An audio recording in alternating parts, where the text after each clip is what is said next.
Have you ever heard of the Meitei territory? A small, vibrant area of 700 square miles nestled in the valley of Manipur, India. This region, though compact in size, holds immense cultural and historical significance. The Meitei people, the primary inhabitants, have lived here for centuries, nurturing their traditions and customs. However, recently, a desire to expand their territory has been stirring among the Meitei. But this ambition is not without controversy.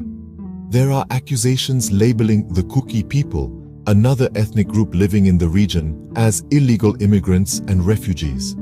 These claims, however, are misleading and unfounded. It's crucial to note that the Kuki people, like the Meitei, have a long history in this region. They are not newcomers or invaders, but an integral part of the region's intricate cultural fabric. This is a complex issue with deep historical roots. Let's unravel it together. To understand the current situation, we must delve into the rich tapestry of history that surrounds the Meitei and Kuki people. Nestled in the northeastern part of India, Manipur is a region that's been home to two distinct groups, the Meitei and the Kuki people. The Meitei primarily settled in the valley region, and the Kukis, who inhabited the hills that surround the valley, have a history that dates back centuries. Historically, the Meitei and Kuki people have had a relationship that is complex and multifaceted. They've shared the land, resources, traditions, and even conflicts. Their coexistence, however, was not without its share of challenges.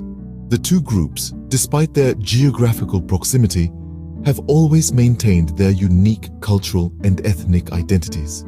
In the past, there were instances of conflicts between these two communities. These conflicts, often rooted in territorial disputes, were not uncommon.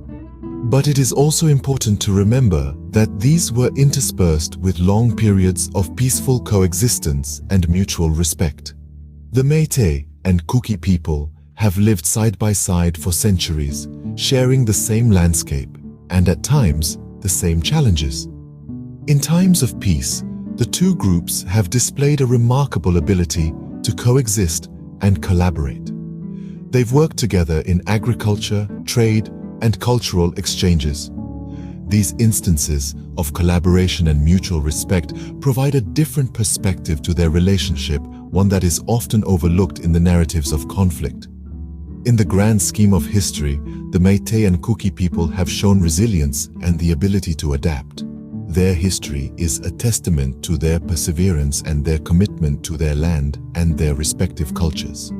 However, the historical relationship between the Meitei and Kuki people is not just a tale of conflict and coexistence.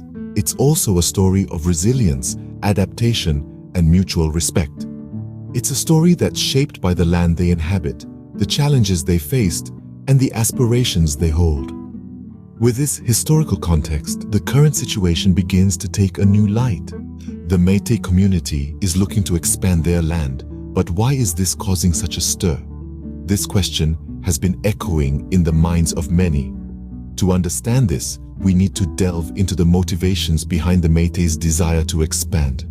The Meitei community, residing in a territory of approximately 700 square miles in the valley, has a rich history and vibrant culture. However, over the years, they've felt the pinch of limited resources and space. Economic factors play a significant role in their desire to expand.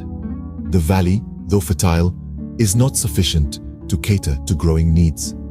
The potential for expanding agriculture, improving living conditions, and creating new opportunities for trade and industry is compelling enough to drive this desire. But this isn't just about economic prosperity.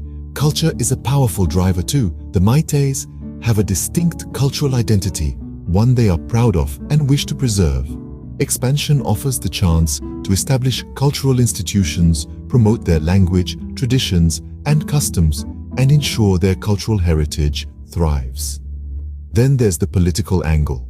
The Meiteis feel marginalized in their own land, a sentiment that has sparked a desire for greater autonomy and control.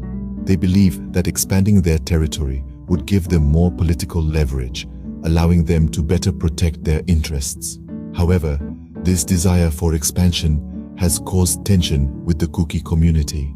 The Meiteis have been accused of labeling the Kukis as illegal immigrants and refugees, claims that are disputed and controversial. This has added a layer of complexity to an already intricate issue.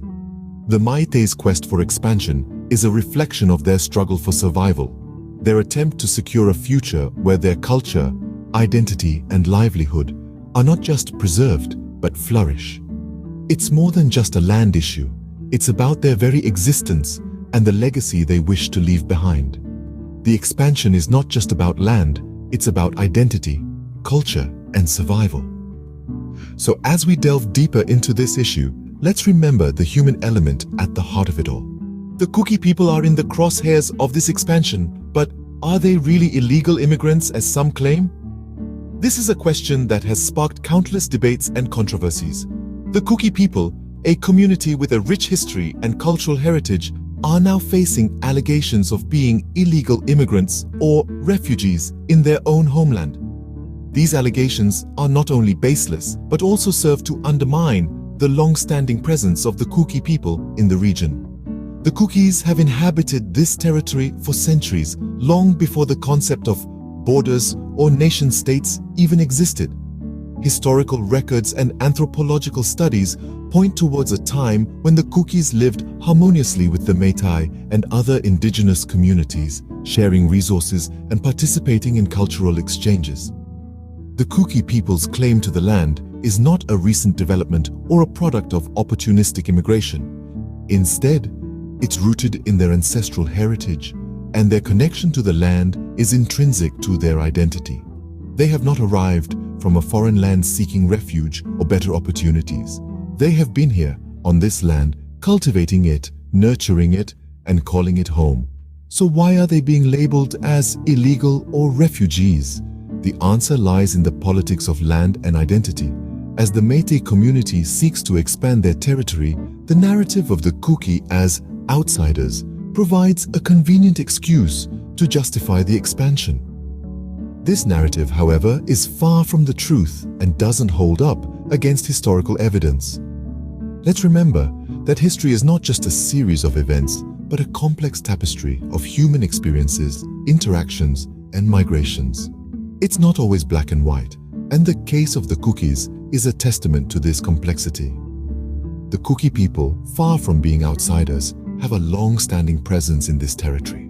They are not illegal immigrants or refugees, but indigenous people with a deep-rooted connection to the land. It's time we acknowledged their rightful place in this historical narrative and respected their right to continue living on their ancestral land. Given this complex scenario, what's the current situation, and are there any potential solutions? We now find ourselves in a predicament where the Meitei's desire for expansion is clashing with the Kuki people's claim to their ancestral lands. The current situation is tense. The Meitei, inhabiting a 700-square-mile valley, are looking to expand their territory. This expansion, however, is not an unopposed venture. The Kuki people, who have lived in these areas for generations, are being labeled as illegal immigrants and refugees, a narrative that is far from the truth. This has led to a rising wave of discord between the two communities. The Meitei's claims are rooted in their desire for growth, but it's essential to remember that expansion should not come at the cost of another community's displacement. The Kuki, on the other hand, continue to assert their rightful claim to their ancestral lands, refusing to be uprooted from their homes. In this high-stakes situation, it's crucial to look for ways to diffuse the tension and find a resolution that respects the rights and desires of both communities. It's no easy task and will require diplomacy, understanding, and a lot of hard work. One possible solution is negotiation and compromise. Both communities could come to the table and discuss their needs and concerns, finding a middle ground that allows for the Meitei's growth while ensuring the Kuki people are not displaced. Another possible resolution could be the intervention of a neutral third party, perhaps a humanitarian organization or an international body. Their role would be to mediate and facilitate dialogue, ensuring that both sides are heard and their rights respected. Legal avenues could also be explored. If the Kuki's claim to their ancestral land can be legally substantiated, it might help bring about a resolution that respects their rights while balancing the Meitei's desire for expansion. The path to resolution may be difficult, but understanding and mutual respect are crucial for any progress. This situation calls for empathy, understanding, and respect for the rights and desires of both communities. Only then can we hope for a peaceful resolution to this complex issue. The Meitei territory, a small area with a big story, is in the midst of a critical crossroad.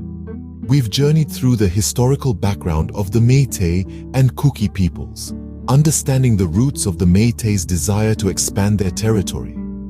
We've delved into the debates surrounding the Kuki controversy, dispelling the unfounded claims, labeling them as illegal immigrants or refugees. We've also looked at the current situation and explored potential resolutions that could pave the way for peaceful coexistence. It's clear that this isn't a simple land dispute, it's a deeply rooted issue, interwoven with history, culture, and human rights. As we reflect on this situation, let's remember that it's not just about land, it's about people, history, and coexistence. It's about understanding each other's narratives, respecting our shared history, and working towards a future where everyone's rights and identities are acknowledged and protected.